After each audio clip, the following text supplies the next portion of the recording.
সাত সকালে হনুমানের দল জলপাইগুড়ি পাহাড়পুর গ্রাম পঞ্চায়েতের পাতকাটা কলোনি এলাকায় হনুমানের উপদ্রবে অতিষ্ঠ বাসিন্দারা।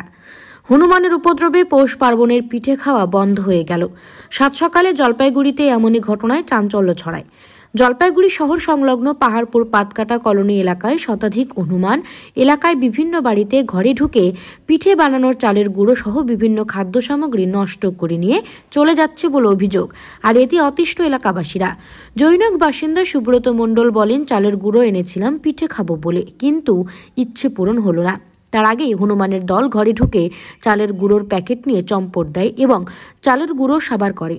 বুধবার সাত সকালে হনুমানের দলকে এলাকা থেকে তাড়ানোর চেষ্টা করছেন বাসিন্দারা। বন দপ্তরের হস্তক্ষেপের দাবি জানিয়েছেন এলাকার বাসিন্দারা। কয়েকদিন ধরেই এই হনুমানের উপদ্রবে অতিষ্ঠ এলাকাবাসী। Bureau report, Uttarbanga today 24। আনন্দ সংবাদ, সুশিক্ষার শুভ সংবাদ জানাচ্ছে প্রসাদগঞ্জ বিদ্যানিকেতন, যেখানে central model academy English medium স্কুলে 2025-26 শিক্ষাবর্ষের নার্সারি থেকে পঞ্চম শ্রেণী পর্যন্ত ভর্তি চলিতেছে। শুধু তাই নয়, দুস্থ ও মেধাবী ছাত্রছাত্রীর জন্য পড়াশোনা সম্পূর্ণ বিনামূল্যে। আমাদের ঠিকানা সুফলগঞ্জ মোলানি পোস্ট অফিসের পাশে। যোগাযোগ নম্বর 7001398712, এছাড়াও 9933673346। আর কালকে তো পৌষ সংক্রান্তি ছিল, তো পৌষ সংক্রান্তিতে আমরা বহুত কষ্ট করে চালের গুঁড়া কিনে নিয়ে আসি। আর চালের গুঁড়া সে বান্দর নিয়ে পালাইলো সকালবেলা, পিঠে বানাবে সকালে। সেই বান্দর সেই চালের টোপটা নিয়ে গুঁড়ার টোপটা নিয়ে পালিয়ে গেল। ঘরে ঢুকে আর কি করবো, ঘরে পুরো কদিন থেকে বাঁদর উৎপাত, প্রচুর উৎপাত, প্রচুর। এত উৎপাত আর ভালো লাগতেছে না আর কি।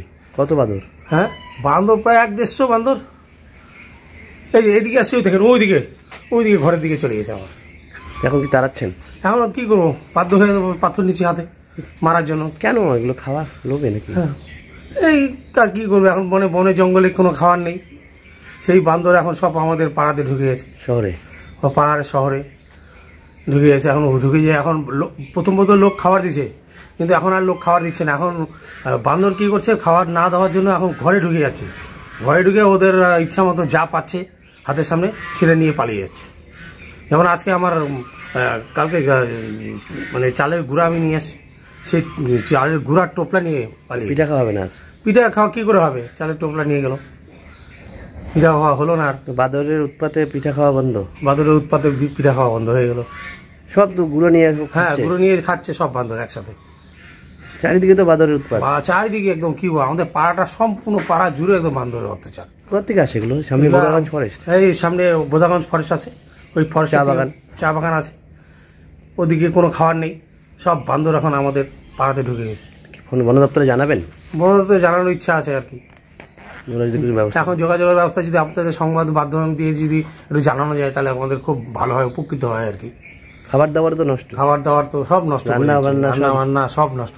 আমার মার ঘরে চাল ঠাল যা ছিল আর কি, সবজি সব নিয়ে পালিয়ে গেছে। এখন জানলা দরজা বন্ধ করে রাখতে হচ্ছে, সব বন্ধ করে রাখার পরেও কোনো ফাঁক দিয়ে তো আমরা বেড়াচ্ছি, সেই বেড়ানোর ফাঁকটা দিয়ে ওরাও ঢুকে যাচ্ছে, সুযোগ বুঝে ঢুকে যাচ্ছে। আমি যেমন আমার ঘরের সামনে, কলের সামনে আমি গেছি, এইদিকে দরজাটা খুলে কলের সামনে গেছি, এদিকে ঘরে ঢুকে ওই চালের গুঁড়া নিয়ে পালিয়ে। সাত সকালে এই অবস্থা, সাত সকালে এই অবস্থা, কি করবো। সাত সকালে উঠে লোক যে কাজকর্ম করবে, হ্যাঁ, দরজা জানলা খুলে, সে কাজ করার উপায় নেই এখন। জায়গাটার নাম কি? হ্যাঁ, এই জায়গাটার নাম পাতকাটা কলোনি। আপনার নাম? আমার নাম সুব্রত মণ্ডল। সুব্রত মণ্ডল, হ্যাঁ।